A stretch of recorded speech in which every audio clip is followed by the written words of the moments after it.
All right, welcome in, friends. It is Players Championship Week, one of the biggest weeks of the year in the golf calendar. I am joined by Geoff Fienberg on this wonderful Monday morning. Jeffrey, how are we feeling Players Championship Week? We are talking about what I believe to be the biggest purse in golf history. It was the biggest purse in golf history last year, and then it shattered its own record this year. We have many of the best players in the world, not including the LIV folks, of course, which includes our defending champion in Cam Smith. But Players Week, what is the excitement level from 1 to 10? The elevated events this year have told us we should be around an 8, 9, or 10, Andy. I mean, the elevated events this year have delivered. This one should be no different. We're going to get out of this one and sort of be right into master season, which is exciting. But before then, the weather looks fine. Unlike last year where it felt like tournament integrity was kind of blown out the window. Credit if you landed on that, Cam Smith. But in the biggest tournaments, you only hope that like the draws have some level of integrity, and that didn't happen last year, which was unfortunate. But back to your question, with what we got in Phoenix and Genesis and at Bay Hill, how can you not be all fired up for what we could get here? Not just about legacy, the cash players can rise too. And of course, I would say always be monitoring that weather situation.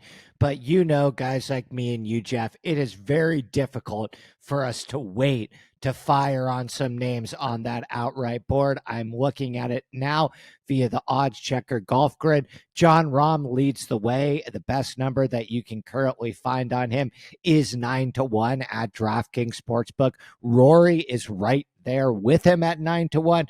And then you have Scotty Scheffler, Patrick Cantlay, Justin Thomas, Max Homa, Xander Schauffele, Colin Morikawa, Tony Finau, and Viktor Hovland. Geoff, those are all of the guys that can be widely found below 30-1.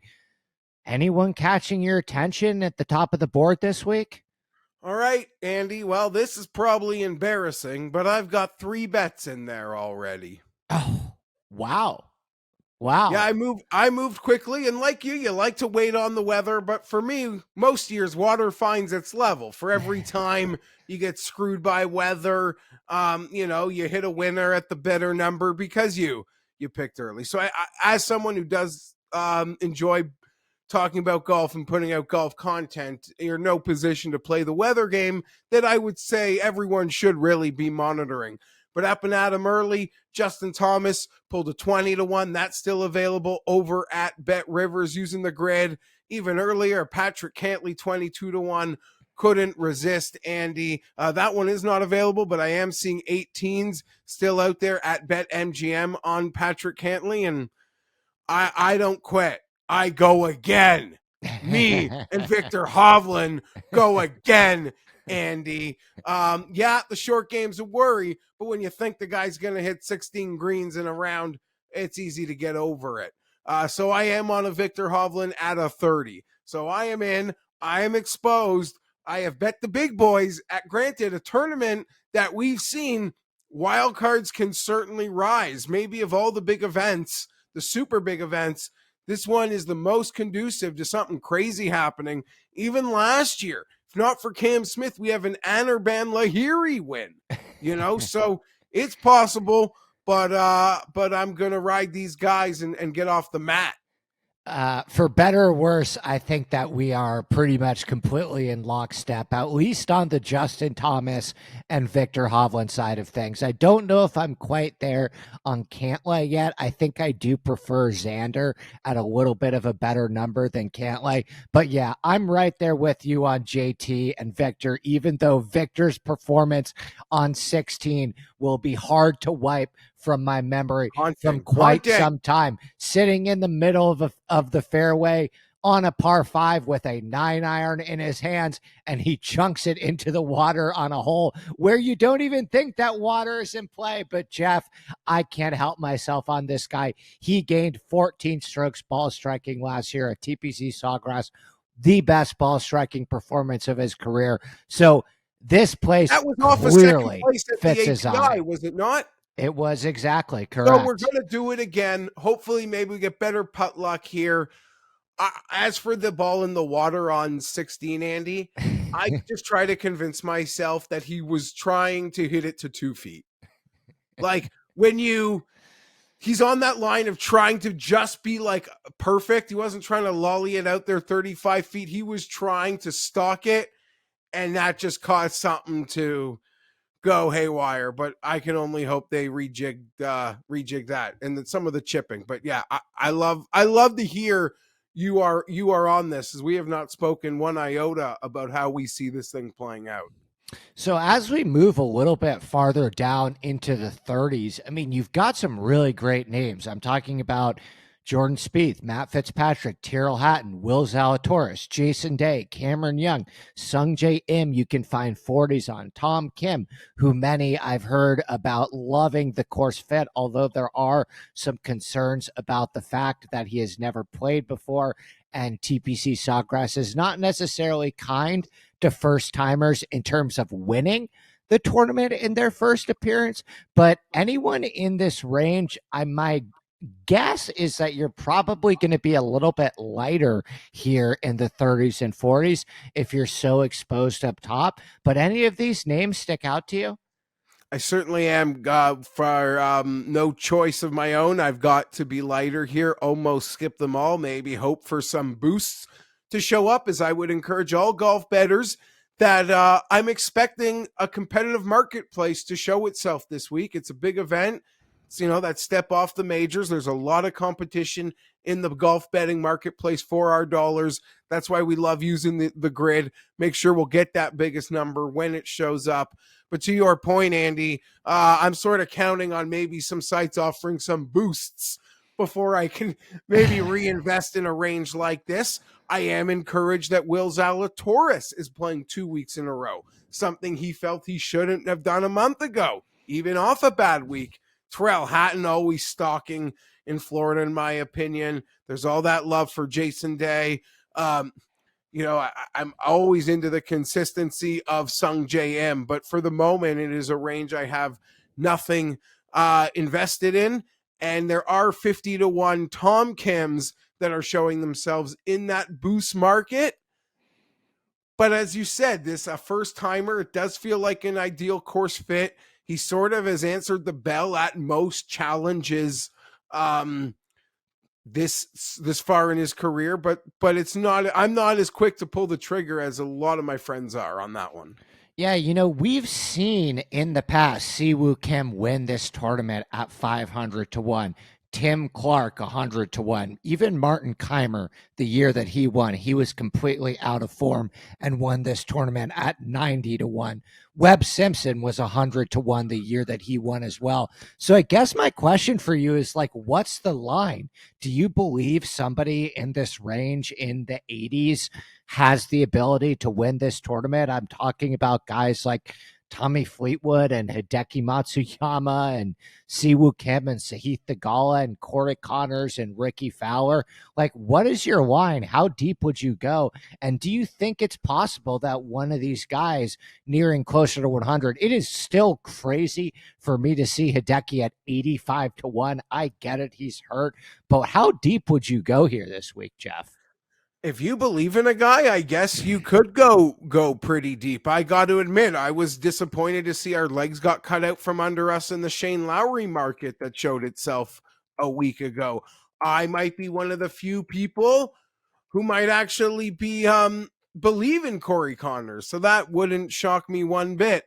But you mentioned Hideki. You never have to sell me on Fleetwood, although the outright, not really interested in the charity for outrights at the moment. Yeah. But there's the triple digits on Adam Scott at a course that he's Yeah. won at. The scary thing for Adam Scott for me at the moment is that his putter has been solid. It's his approach that has abandoned him, and that is really scary. But it is those guys that at least I have this perception of being lethal with irons. Adam Scott, he's 100-1 on DraftKings. I've seen it as low as in the 80s. I don't mind. And when it comes to that ball striking again, even a guy like Corey Connors, 66-1 on that odds checker grid. With how I started, I don't got room for much else. People are probably watching this being like, you stay away from all of those types of guys. But yeah, that's who I am looking at, Andy. Yeah, I'm probably with you. I think the lowest that would go in terms of my outright betting card is the 85 that I'm seeing on Tommy Fleetwood. Any interest in Sam Burns, who now suddenly is in the 70s? I mean, wow, right? He has an ability to spike. There were some early 30s today, a player we didn't talk about much at all, but I think we all sort of see Colin Morikawa being a one-day Players Champion. That should surprise nobody. Even just to jump back down the board, he's as high as 28-1 on that grid right now, Andy. That feels like a pretty big number. Yeah. He can spike, and that's why people like to bet him, and he's a proven winner. Sam Burns hasn't won majors, but he can spike. Do you feel it coming, though? He's known for spiking. Next week is his Valspar three-peat attempt. I was on that Sam Burns. Full disclosure, I was there last week. And I'm not like, so, I went down ugly and with the ship on that. I don't know if I want you to throw me a life vest to do it again at the moment, to be perfectly honest with you. But hey, it's us golf hardcores see names that, can they win? But there's some really big numbers on players that sometimes you don't mind betting one bit. I'll give you a super bomb. That's what I was going to ask you. Even for like top 20s or anything, is there anybody that you want to shout out, a player towards the bottom of the odds board that you believe will outperform his number and have a good week? Yes, I do, and it comes at DraftKings, and it's as high as 300 on the grid at DraftKings, as low as 150. He's a big hitter who has excelled at shorter courses. Taylor Pendrith is a player that I'm looking to invest in alternative markets. If you're able to get somewhere that has the placings, what's an each way placing on Pendrith will likely pay more than the winner at 20-1 or 25-1, or certainly if it's one of the top guys. So that is something I am looking at in the super bomb market. For me, it's Taylor Pendrith, 300-1 at DraftKings. Yeah, I'll throw out. I had some interest in Brian Harmon at 150, Aaron Wise, Taylor Montgomery, Davis Riley. These are guys that I don't necessarily have a ton of interest in betting outright, but I do think are some good options for DFS or top 20 purposes. All right, Jeffrey, last questions before we get out of here. I need one name from you. Who is our winner of the 2023 Players Championship? He finds it with the putter, and Justin Thomas is a two-time Players Champion. It's been a while since he won, but it's Players, it's majors. We're putting another Players Championship on the trophy case. Goldman goes home with Justin. It's a quick trivia question for you. I was researching this last night for one of the articles that I was writing. Do you know how many two-time winners of the Players there have been? And I'm curious if you can name any of them. I know Tiger's won, and I just feel Tiger is one of them. So, I'm feeling silly. You just have to say that. Two-time, another player. No, Scott won once, and he should have won again, I feel. He blew one. I'm going to draw you've twisted my arm. I'm saying uncle. So there have been 6 of them. So JT would be number 7. Tiger is one of them. Davis Love is one of them. Hal Sutton is one of them. I don't have the rest of the list here pulled up for me because my internet's being slow, but JT would become the 7th player in the history of the Players Championship, which has been around since 1974, to win the Players twice. I will give my one pick to win this week is Viktor Hovland. I'm going Viktor just because Geoff is on JT, who is my other guy at the top. We are in lockstep this week with JT and Viktor as our 2 guys at the top. For me, I am Andy Lack. That is Geoff Fienberg. Thanks for coming in and checking into another episode of The Drive. Good luck with all of your bets this week, and we will see you next time.